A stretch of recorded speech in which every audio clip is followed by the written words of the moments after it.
All right, so I'm Dave Cloninger. I have a panel discussion to do. I'm working on my doctorate in ministry, in next generation ministry, and we're conducting a panel discussion, kind of focusing on the verses of Psalm 71:18. Even when I am old and gray, I'll declare your power to the next generation.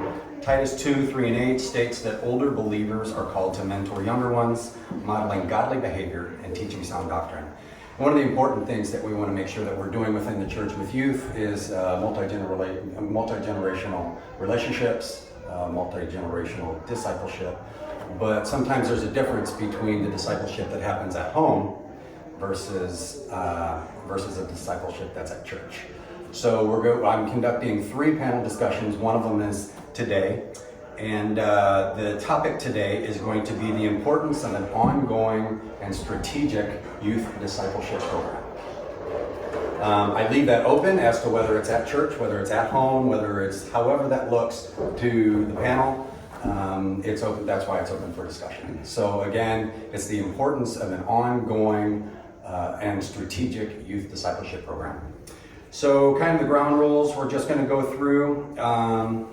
That is my introduction. I will go through and ask the panel to introduce themselves real quick and ask them to just give their initial thoughts on the panel or on the subject. And then we'll come back, each one of those, maybe about 2 minutes each. After that, we'll come back around and we'll just have an open discussion to it. If there's any stall time, I have other questions that can be brought up. After that, we'll close it down a little bit, and we'll open it to the audience for a question and answer. Maybe about 5 minutes, a couple of questions. And if not, we may just open it up to some more discussion on a couple of the optional questions. So with that, after that, I'll close it with a summary, and then that should be about it. So we'll just move on with introductions. So if you guys can just simply introduce yourself and just give your initial thoughts on the topic itself. Again, the importance of an ongoing and strategic youth discipleship program. My name is Matt Cox, and my initial thoughts are that youth programs are not only essential, but the Bible tells us that we need to provide those. You know, you think about Proverbs 22:6 that says, train up a child in the way they should go, so that when they're old, they do not depart. This falls into that. This morning I was reading Ecclesiastes and just came upon this. Chapter 11, verses 9 and 10 talk about how youth should enjoy life at a younger age, but they should also be thinking about the world versus what God's kingdom looks like.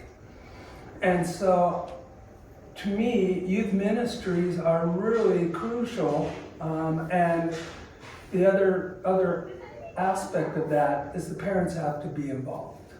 If the parents aren't involved in the youth ministry, if they're taking their children to a ministry and dropping them off and not engaging in whatever the children are learning, then the likelihood that kids will fall into that statistic of graduating from high school, moving from home, and 70% of them quit following Christ. And so I think wherever the ministry's at, parents got to be involved. They got to be driving. Good. Thank you. Kristen? I'm Christy Whittakin, and my initial thoughts, 1 Timothy 4:13 came to my mind when I was thinking the importance of the youth discipleship. It's giving attendance to reading, exhortation, and doctrine, because in doing this, you'll save yourself and your hearers. And I was, just from my own past experience, I didn't grow up in a home that had any believer. I didn't have a following, and so if it wasn't for the grace that I had an awesome neighbor that led me to Awana, I would not have had I don't know where I would have been as far as when God would have got my attention, but I also agree with Matt that when you're thinking anything with youth, that the parents must be involved with the headship, is what I was thinking in Ephesians 5. there's an order God gives us, and starts with Christ and then down to the husband. And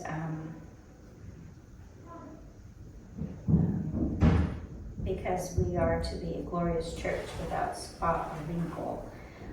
And so we need to have that headship in place when it comes to our children too, with discipling. And this isn't necessarily like an outreach, is what you're Correct. saying, more discipling them. Yeah, discipling, again, what's important to me is the importance of discipleship with that inclusion of multi-generational relationships and passing down those morals and values and Right. the teachings that, Yeah. Pete? My name is Pete Whittakin, and as I pondered the question initially, the importance of an ongoing and strategic youth discipleship program, I wanted to make sure that I focus on a couple words. So discipleship, as Christy mentioned. So that's the frame, will be the frame of a lot of my comments, is that word discipleship and ongoing. And so Webster's defines discipleship as a follower of doctrine and precept. So we're talking about youth who are saved. So all my comments will be not from an outreach standpoint, but from youth that have already been saved. So that'll be how I'll comment. And then ongoing mean that it's continuing. And so I think it's very important, but I would disagree that it's not the church's primary role to provide strategic and ongoing youth discipleship. It's the family's role and the parents, and the church should come alongside, very similar to what Matt and Christy said, come alongside and strengthen the fathers, the mothers, so that they can provide the primary strategic and ongoing discipleship in the home. And the church should never try to subvert that. So I think it's extremely important that parents are equipped, trained, however that may look, within their church, so that they can then feel confident that the Lord, they can seek after God for what He wants for their children.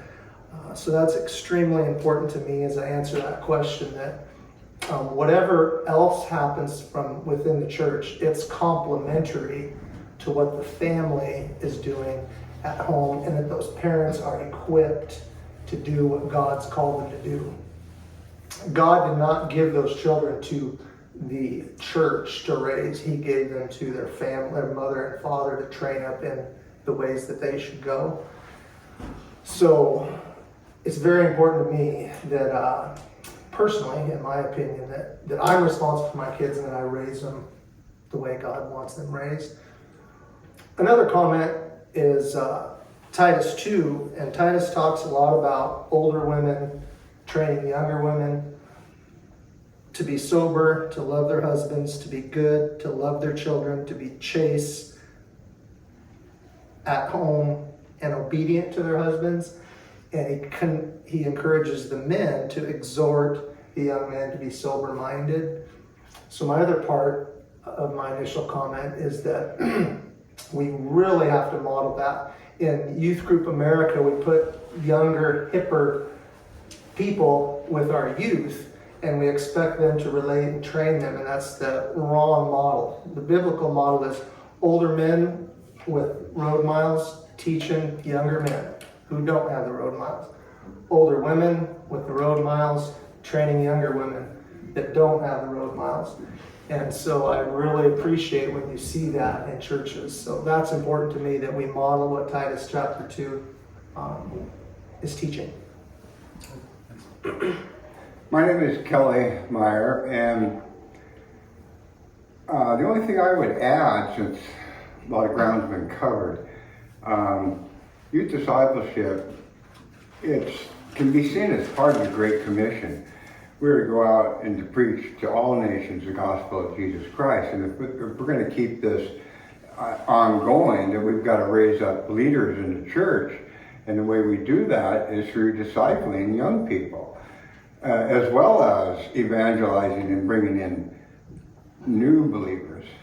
I see a lot of churches, rural churches mainly, I go into them and it's all older people. And I'm thinking, what's going to happen when these people die? Is the church going to die with it? And I'll just leave it at that. And it's interesting that it's come up a couple of times that my second panel that I'm doing on Tuesday is the importance of a godly man leading the household. And the third panel on Thursday is the importance of the home being the primary place of discipleship with the church being a supplement. So those are the other two discussions that I don't even think you guys knew them yet. So those are the three. So good, thank you. So through that, and then like I said, or even pulling in some of those thoughts from those other panel discussions that'll happen this week, if you want to expound and just discuss, not one at a time necessarily, but feed off each other, just go ahead and give your thoughts on that. I would say you just can't talk about this subject without the word family in it.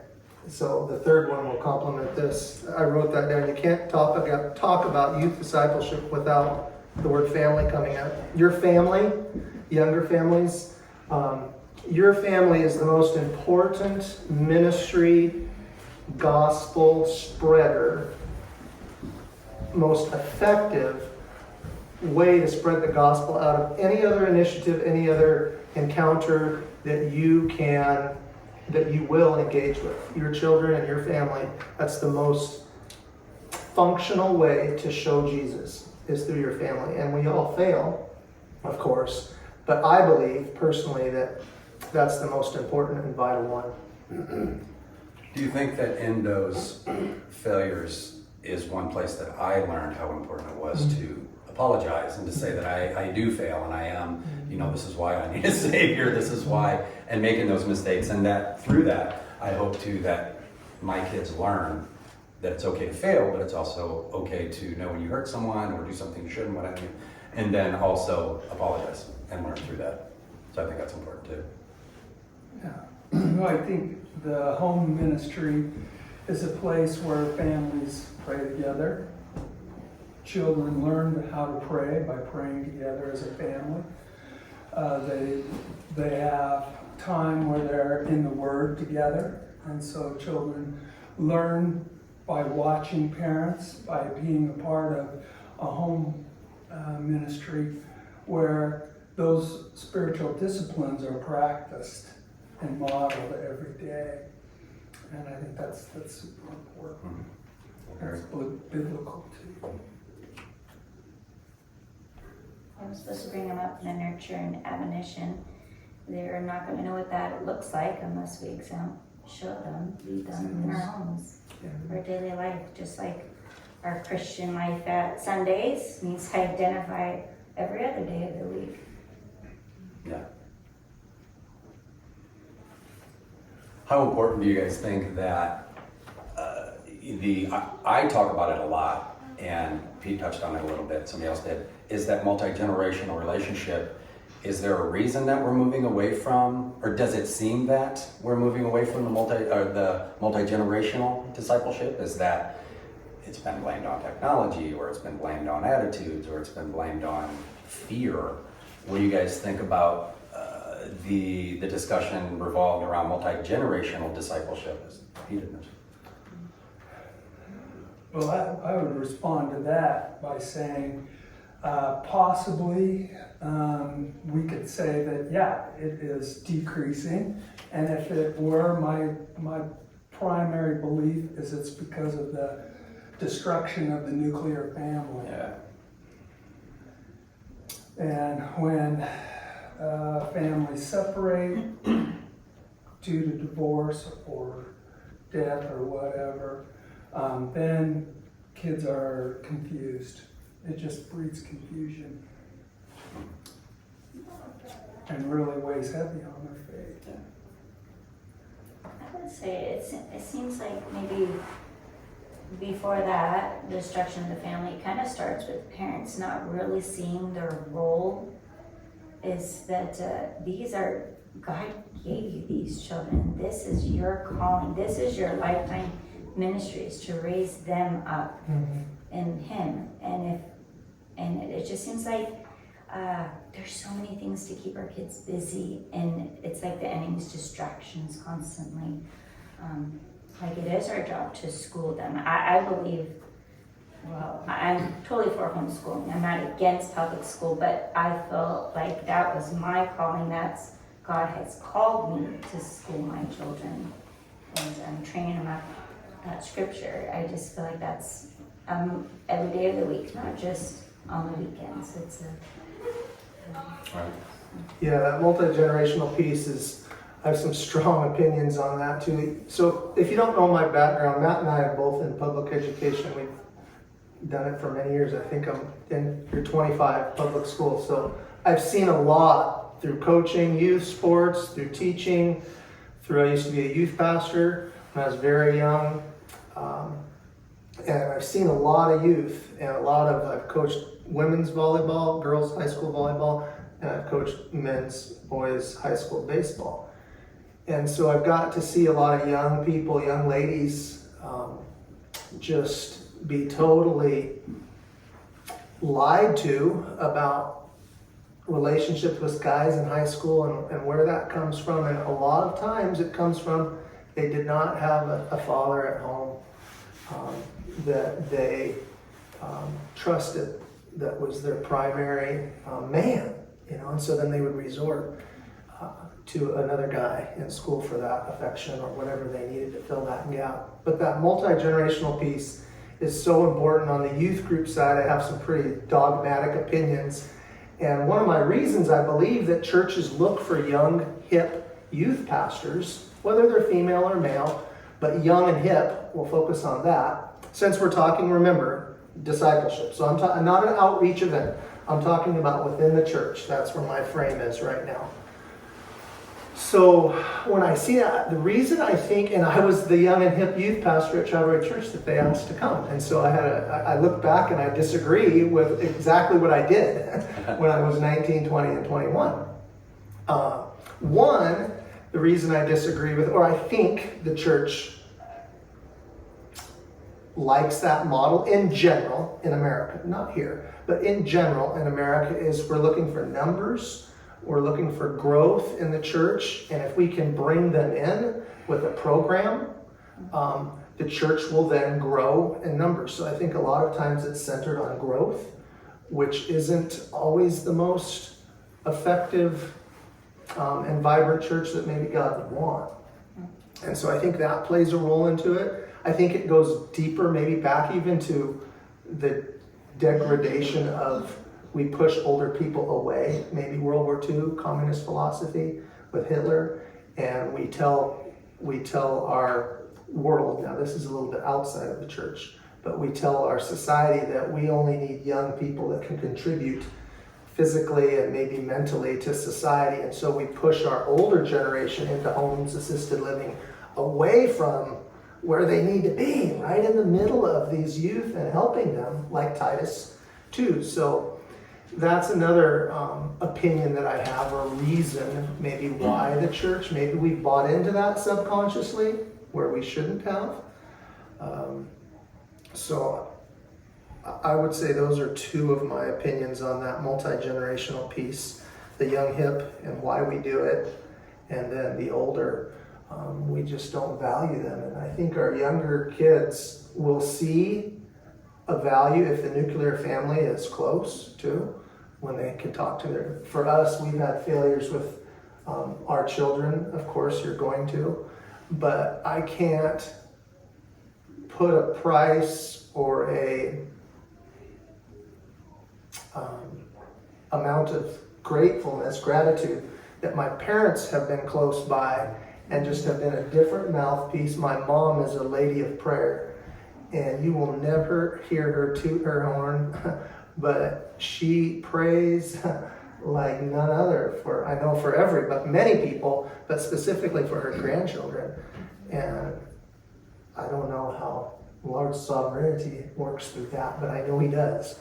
And so Christy and I have been extremely grateful that they've been involved with our kids.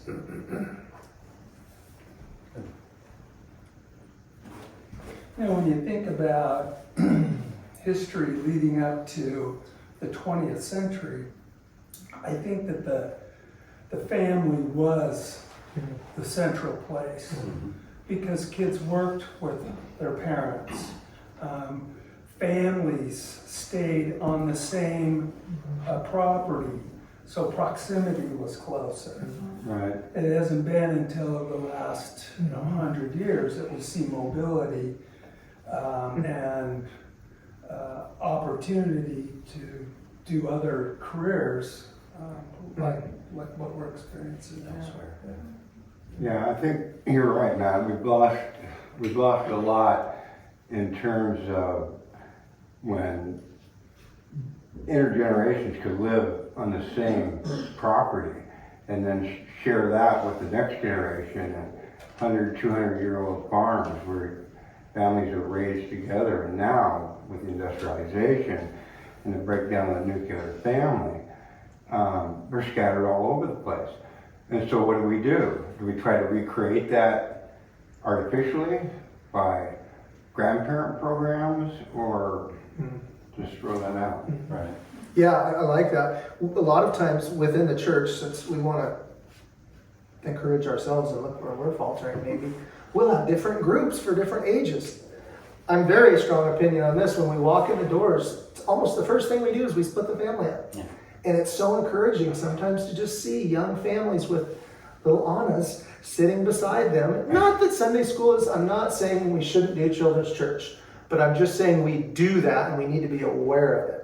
And it's so neat to see a young family that feels like they can have their children sit next to them in the pews, or whatever, however it looks throughout the week and on the day of Sunday. But it's so important that we keep that nuclear family together, because it's like swimming upstream. You have to try, but because if you don't, Satan, it's easier to go downstream. We all know that. And we're talking about degrading the family and I guess youth discipleship, but it's a lot easier for Satan to fragment the family than to keep that thing together. And so it's a concerted effort, like I think what Kelly's saying. Well, absolutely. And it's just a joy to watch these young families in this church grow up.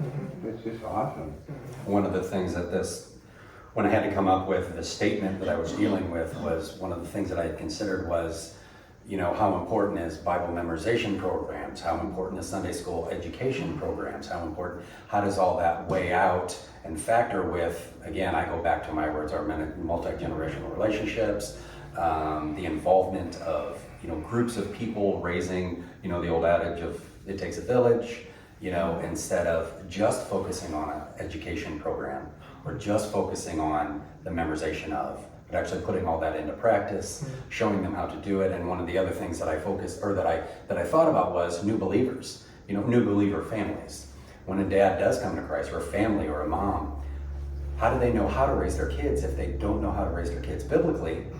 So that's kind of geared towards that third panel discussion, but it all plays a part, because I think that it's important to realize that it really does take the village, and again, it goes back to that multi-generational stuff. So. But I think on that same subject, though, this is political, but SNAP benefits came to my mind. You think of our headship is the topic I'm thinking of. So our government's role is not to provide food for its people. There's some very clear roles that the government is supposed to do, and they're very limited.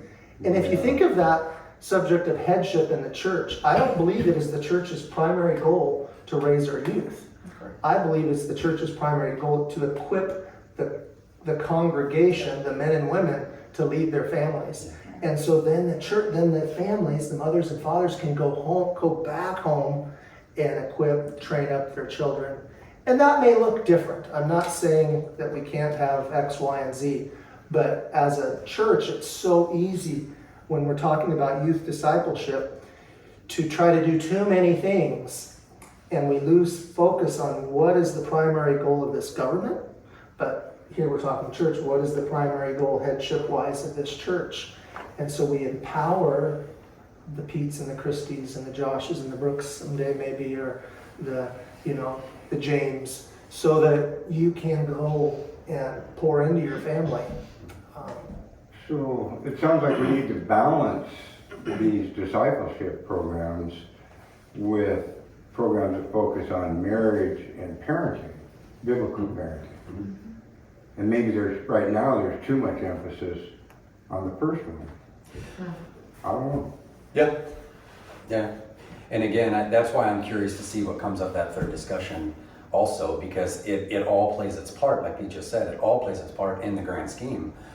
But it's almost how much focus do you put where, and where do you put that focus, right? So the portion of it in focusing on the youth is just that portion of the children or the youth getting what they need while they're here, but surely not discounting that the majority of it needs to be at the house, Yeah. right? And equipping them to do so. One of the things Christy and I really appreciate about Awana, well, I'm just going to focus on the olders, but so when our high schoolers come, you know, you've got older men and women. So you've got Mrs. Katona, you've got Mrs. Allwine, you've got Matt Cox, you've got Scott Brookover, men and women that are seasoned teaching our kids. And that's extremely important. And exactly like we talked about with Titus 2. And then also balancing that as you look at youth ministry within the church, encouraging our young dads and giving them, and moms, and giving them space. A lot of times we like to not allow them to experience and fail and learn. We want to control, but let them step up and coach. Let them step up and teach in Awana. But give them, the leadership needs to give those younger dads a chance to step in and lead in whatever the program may be at church. And I appreciate that about this church too. I believe we do that. I think we can improve on it, but I believe we do that or we're aware of it. So let's break there and see if, are there any questions at all or comments that the audience? I have one. Go ahead. So we're talking about discipleship. There's the head, which is Christ. There's the church, which is the body, and then there's the family, which is the moving ligaments that need to be working in unison. And I think the basis of where I think we need to be asking questions are, where is the transparency? Because we saw the head drop down, give his life for us, to get to a level of where there was correction, where we needed a correction. So when we see the church and the aspect of where the church is at and where the discipleship and the family needs to come from, it needs to be coming from the transparency. And how can that, the question is, how can that be our greatest strength in raising the youth to hold the truth of what the gospel has to show? Say your question one more time. Just one sentence. How can transparency be the biggest strength for the upbringing of the youth to spread the gospel? Could you explain transparency describe it, transparency a little bit more. Humility, honesty, going to any length to show that we are with our children through whatever they need to, with whatever they need to go through. And that we have failed. This is where I came from, and not painting always a pretty picture, but stating my failures, as we talked about, is stating our failures and working through those. So is it kind of like when you stood up and gave part of your testimony? Yeah. Something like that. That's pretty transparent for everyone seeing what you've walked, and other people have done that, and our youth seeing what these adults have walked in their life. I think helping the children make their testimony, their belief in the gospel, their own, forming their own relationship with Jesus is an important piece. And that only comes, I believe, through struggle, that relationship is grounded in the personal nature that Christ wants, that relationship he wants to have with us, are testimonies of how, okay, I am a sinner and here's how Jesus came and saved me. And you really don't get that until you get to the point where you're thinking, Jesus did save me. And if our kids don't experience that, then I believe that that's a part of the plan of the enemy to get in and just say, hey, well, don't worry, when it gets bad, here are things in this world that you do that will take your mind off of it, even though we know they're black holes for idols and Causing more addictions. problems. Yes. Makes me think of what Mark was talking about, lip service versus lifestyle. When, you know, I grew up in a church, went through confirmation, the whole schmear, but never was saved till later in my adult life. So it is possible to do that. If somebody would ask me during that process, yeah, I believe in God, but so do the demons. Yeah. Do I have salvation? I would not probably have known how to answer that question. Well, I went to confirmation, you know. Yeah.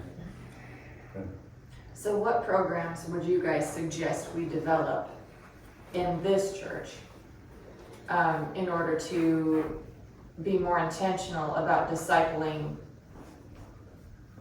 the adults in order for them to be able to disciple the youth? And Pete, specifically for you, what do you mean by older?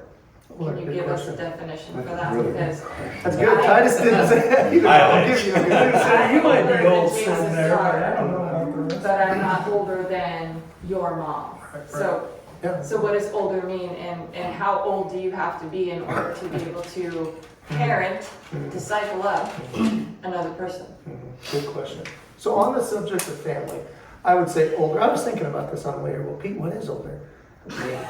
I mean, you got some gray beard hairs coming in. Am I close to Matt yet? No. That's how we tell. So I would, in a pragmatic sense, I would think that you would want, if we're talking about family, they probably should have some children that have some feet underneath them, right? So if we are talking about these young families, we probably want some seasoned families, if that could be our older definition, that have had some road miles with their kids, that have had some failures that they have learned from. Me, looking for guidance, I look to somebody whose children are, if I'm looking older than me, people who maybe are out of the season where their children are out from their homes, and maybe they're in grandparenthood, so I might want to talk to a grandparent who has grandchildren about. So it's not really a super specific answer, but somebody that has some seasoned children. And then as far as seasoned, meaning their children are a little bit older, maybe on their way out the house, let's say. And as far as the programs in the church to develop, I was always very impressed when we went to Crossover Church. My parents went there before they came here. And we've always been small community church people. This is a big church even for us. I mean, we're used to like 50. That's kind of where when we were at Ione. And I was very impressed when we went to Crossover to visit mom and dad. They were very intentional about every family was connected with somebody that was older, that had some more road miles under their belt. And they kept it small, but it was big. And I think that's one of the reasons why we gravitated to small community churches, because it's small and everybody knows everybody.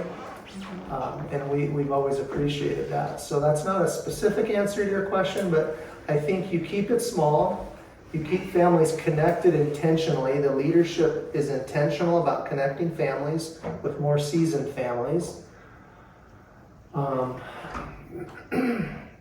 And the word activity came up too. The older I get, the more I see activity undermining the nuclear family.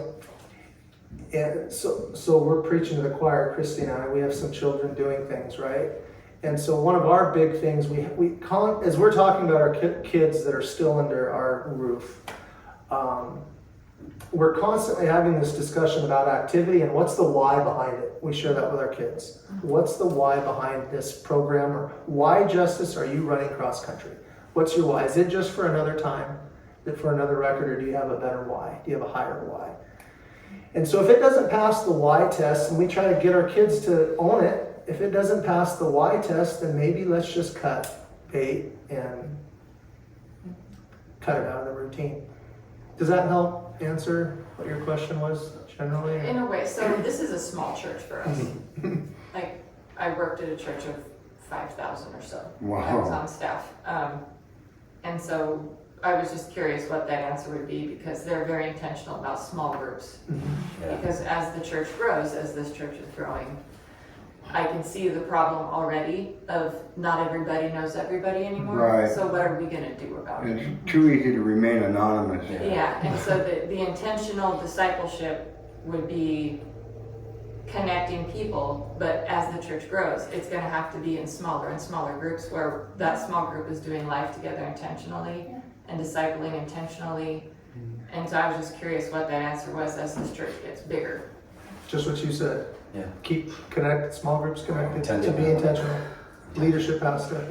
Intentionally develop more leaders.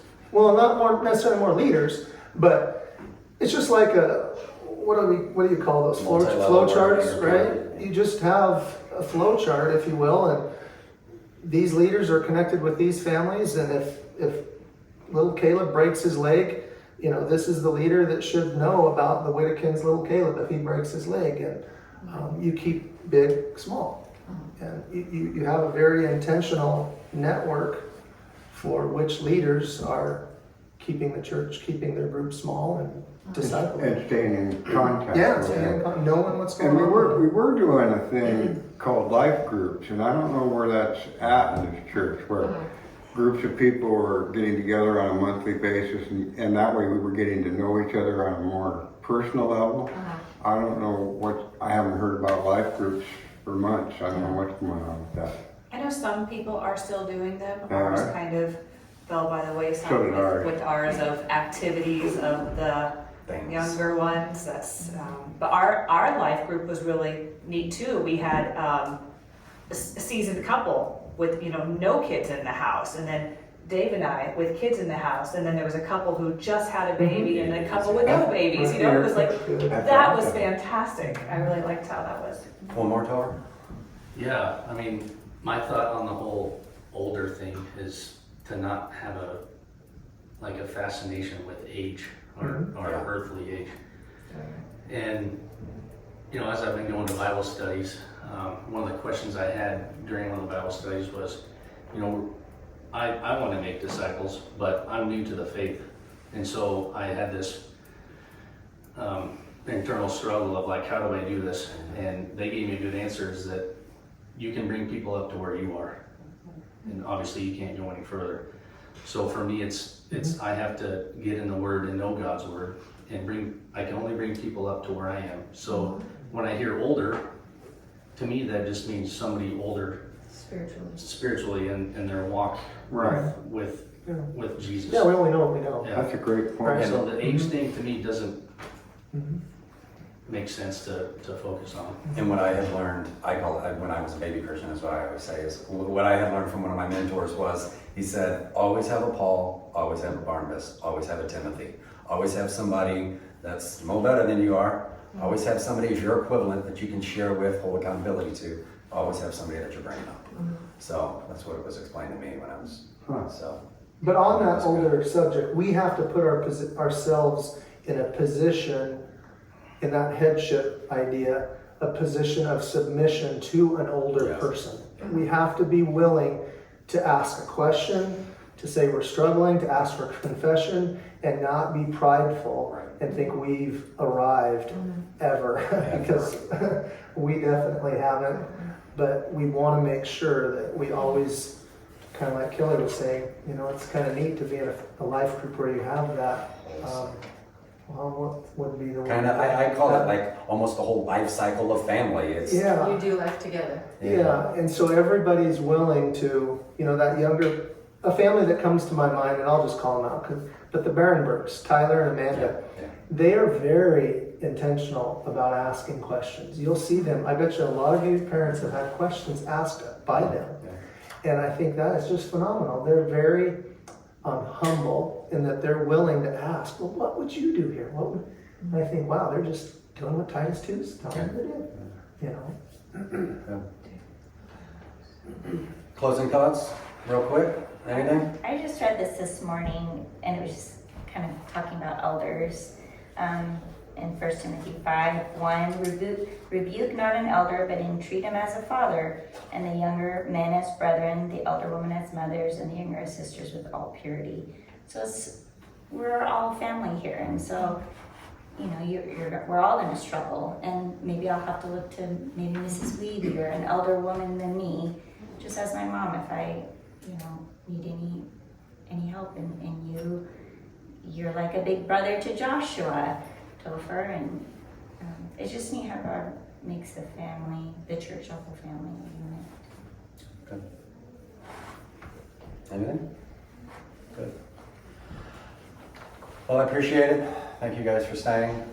Thank you for sitting up here and being discussers. So again, I'm doing another one on Tuesday, and Tuesday night I'm doing another one on Thursday. So this actually, because of you guys, this went a lot smoother than I thought it would. Besides the technological challenges, but I appreciate it. So thank you very much. Good.